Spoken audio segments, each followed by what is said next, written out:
Hey gang, I got an offer for you today from LinkedIn. As business-to-business marketers, your needs are unique. B2B buying cycles are long and your customers face incredibly complex decisions. Isn't it time you had a marketing platform built specifically for you? LinkedIn ads empower marketers with solutions for you and your customers. LinkedIn ads allow you to build the right relationships, drive results, and reach your customers in a respectful environment. On LinkedIn, you have direct access to build relationships with decision makers. Of the 875 million users on the network, 180 million are senior level executives. 10 million are C-level executives. You will also be able to drive results with targeting and measuring with their tools built specifically for B2B. And best of all, they work. Audiences exposed to brand messages on LinkedIn are 6 times more likely to convert. LinkedIn ads also rank number 1 for security, community, and ad experience as part of the Business Insider's Digital Trust Study. Make B2B marketing everything it can be and get a $100 credit. It's a $100 credit on your next campaign. Go to linkedin.com/MPN to claim your credit. It's linkedin.com/MPN. Terms and conditions apply. If we want to be francophone, it is Larcade. But the Larcade, because we must get and we hate the L's as French, but yeah, it's Larcade. It's Larcade in French, but it's Larcade. Entrepreneurs Enigma is a podcast for the ups and downs of entrepreneurship. It's about the wins and the fails that we all face being entrepreneurs, and how we learn from adversity. Every week I talk to a different entrepreneur with a story to tell. I'm Seth Goldstein. Come with me on the journey. This is Entrepreneurs Enigma. Let's get started.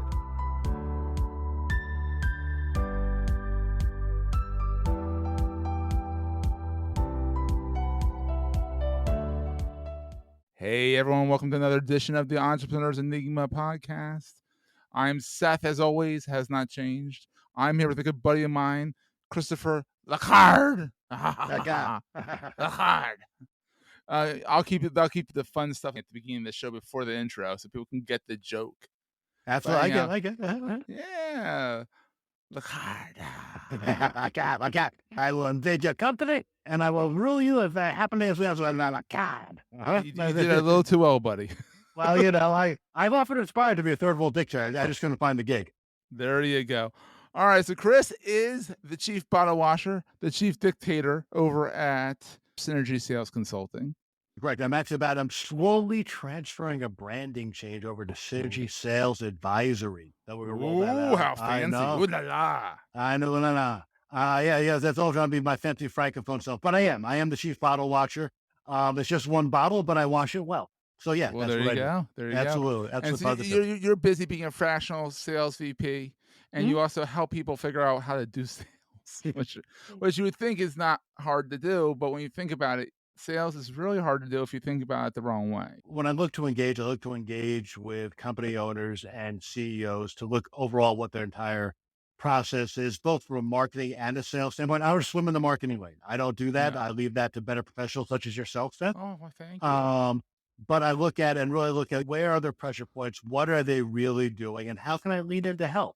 But the way I approach my business isn't just, hey, you should do X, Y, or Z, though I do act as a CEO advisor, but I combine that with the ability to lean in and do the actual work. I'll really understand not only what their own sales funnel is, but how many people don't actually understand what their buyer funnel is. So I'll spend the time and look at what the buyer funnel is. So yeah, that's what I do now. And their ICP and all that good stuff. A lot of people go into it and they're like, they kind of have an idea, but they kind of don't. And that's when you hire Chris, because he'll help you. Yeah, pretty much. He'll help you iron it out.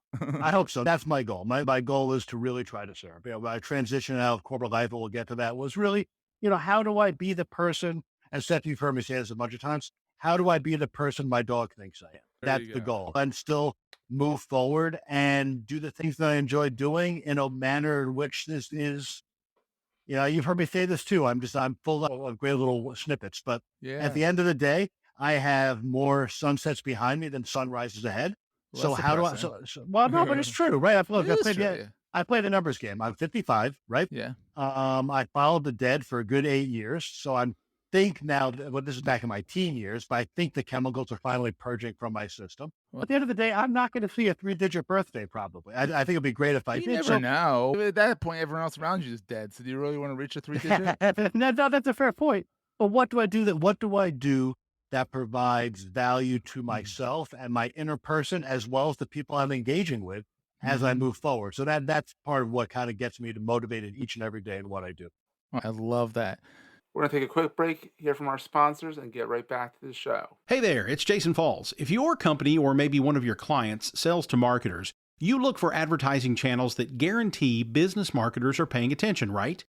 Let me introduce you to the Marketing Podcast Network. You're listening to it right now. It's a network of podcasts all about marketing. So 100% of MPN's audience are marketers. Reach them by advertising on the Marketing Podcast Network. Learn more and find our media kit at marketingpodcasts.net. So you've done the corporate, you've Yep. done, and you're doing the entrepreneurial. Yep. What's the best thing about being an entrepreneur versus being in a cog, being in the cog, being a cog? Of being what to be a musical and what's it to be a another brick in the wall versus a walk on a part in the machine, right? To Yeah, keep there you it a go. little Nice. floaty. There you go. Yeah, a little Pink Floydy. Yeah. I told you I'm an old deadhead. Pink Floydian. Well, Oh! I don't know, Floydish. Are we Floyded? Um, Corporate brings many advantages to it at the end of the day. Let's be honest. At the Yeah, end of the day, corporately, if I needed a new laptop rig and a new office rig, and I needed to go from point A to point B to point C, I had people do that for me. It was yeah, done in a second. If I needed a deck done, I needed work done, it was done for me. It may have been worked on my vision, but I'd support staff and I had teams and I yeah, had support verticals doing it. So I could spend a lot of time working on theoreticals and working on visions yeah, for the company that I was with. So that I enjoyed that. I enjoy working on visions and working on corporate strategy and working on a path yeah, forward. The transition was now in a, hey, it's just me and my one soda bottle. yeah. A lot of And your that's dog. and my dog. But at the end of the day, he doesn't have opposable thumbs, so he can Yeah, only so do so he much. can't do PowerPoint, yeah. He can't do PowerPoint. He can't do PowerPoint. I think he'd be good at it. I think he's more of an Excel kind of guy. I picture him with a little Ah, banker's cap on and a there light, you but go. that's just me. So there's that transition. Yeah, There's more self-reliance. However, the vision, the incredibly rewarding part is the vision that I'm creating now is my vision for my yeah. company, not necessarily a vision that may have been mine within my vertical for a company. It wasn't my company. It wasn't your company. Uh, You had some kind of ownership. It was more like rented ownership. yeah, it was. Look, at the end of the day, corporate role or corporate creative thought, creative knowledge Yeah. is basically it's the Airbnb of a creative process. You don't It own the is. spot, I like right? that, yeah. But you get to stay there a little bit. Here it's all mine.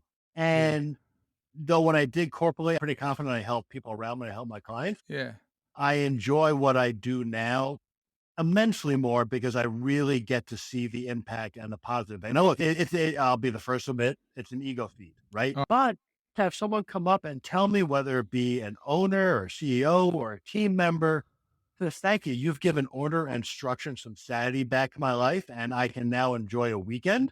oh, That's that's I enjoy that. rewarding. That's fulfilling for me. That's great. Versus, You might not great, I get your may, weekend. You might not get your weekend because 'cause you're helping him, but still, he gets the weekend.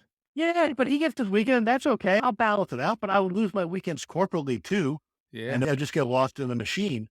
that's Which true. look You at always get compensated for that, whereas with yours, if you do good for this guy, he's gonna refer you out, and that makes that weekend all worth it.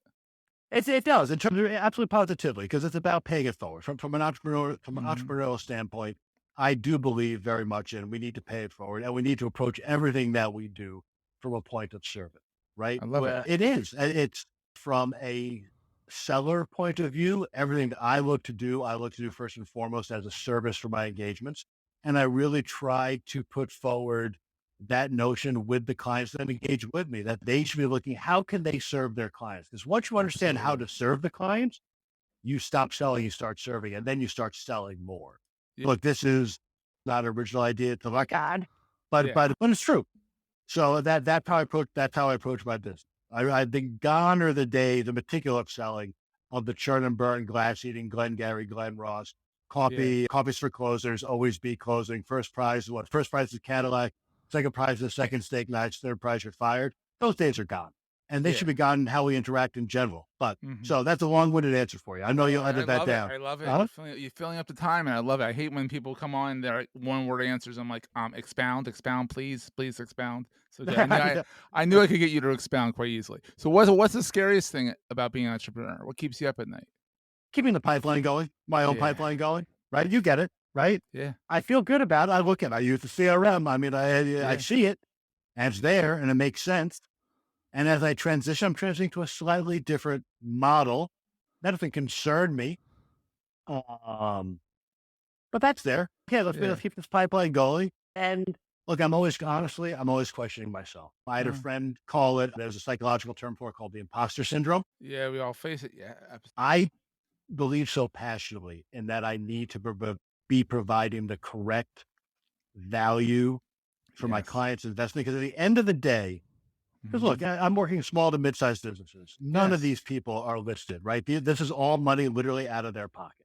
So if someone's going to take their family vacation money or their car, their money they're going to put for their family pool, whatever that is, I'd better translate that to value. That's going to translate to 2 cars or a bigger pool.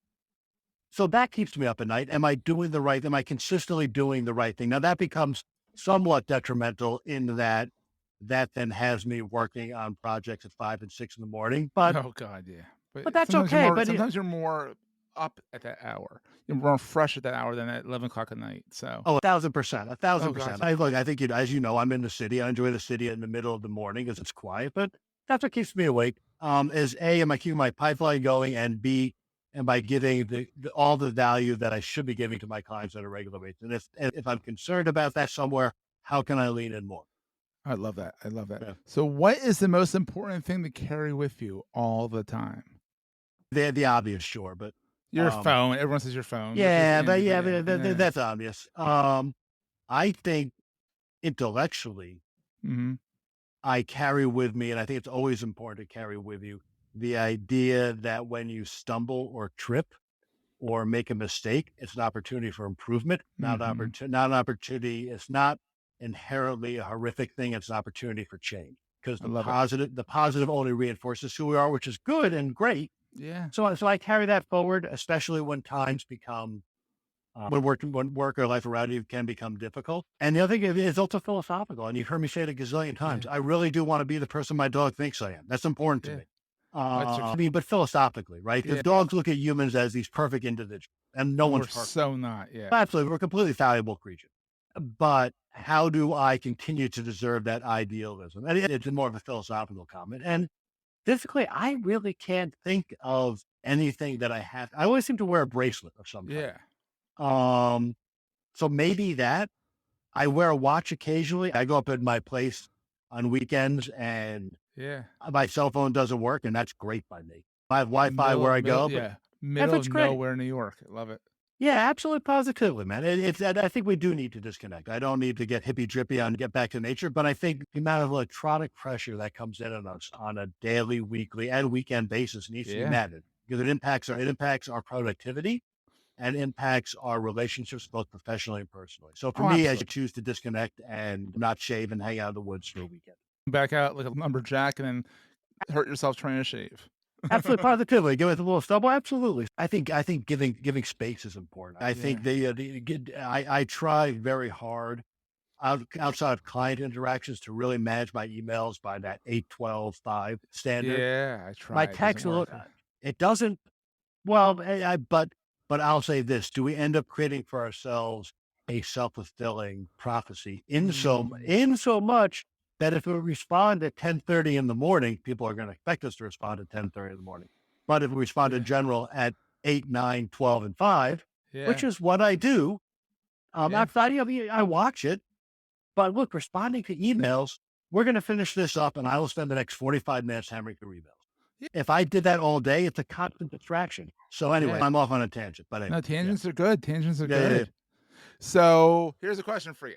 Where can people find you online? Where's your chief watering hole online? In terms of where to reach out to me? Where can they see what you're writing about? Where can they get the sense of Chris? The hard. Right on LinkedIn. Yeah. I'm in the process of slowly building out a website as part of the name change, which will be under Synergy Sales Advisory. And that'll be synergySalesAdvisory.com. And right now it's all through LinkedIn. LinkedIn, reach out, look for the guy with his head tilted with a smile on his face with a good head of hair.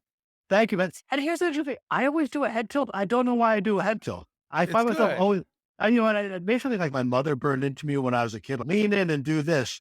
I find Yeah. myself, I'm like, wow, I always do a head It tilt. I works. do a head cock. Yeah, You look thank very friendly. You look very friendly, and you are very friendly. So that's a good Thank thing. you. Thank you, Seth. It's coming out of corporate. I spent too many years yelling and screaming in some ways. Yeah. That let's try to be friendly. Because again, it's about Absolutely. going back to what I said. It's about how we serve, not about how we put, not about what I want to sell, but how I can serve what's ahead of us. And that's for my own practice, as well as what I recommend our clients to engage in. Love it. Chris, it's been so much fun, and we'll see everyone next time. Seth, thank you so much for the time. This has been a blast. And I'm going to go work on my French enunciation and my role in my I shall go invade Waterloo. I'll talk to you later, man. Thank you, Seth. That was a great show. Hey, if you're enjoying Entrepreneurs Enigma, please give us a review on the podcast directory of your choice. We're on all of them. And these reviews really help others find the show. Also, if you're getting value from the show and want to buy me a coffee, go to the show notes and click on the link to help me stay awake while I bring you more great episodes to your ears. That's in the show notes, and I look forward to the next episode. Take care, guys.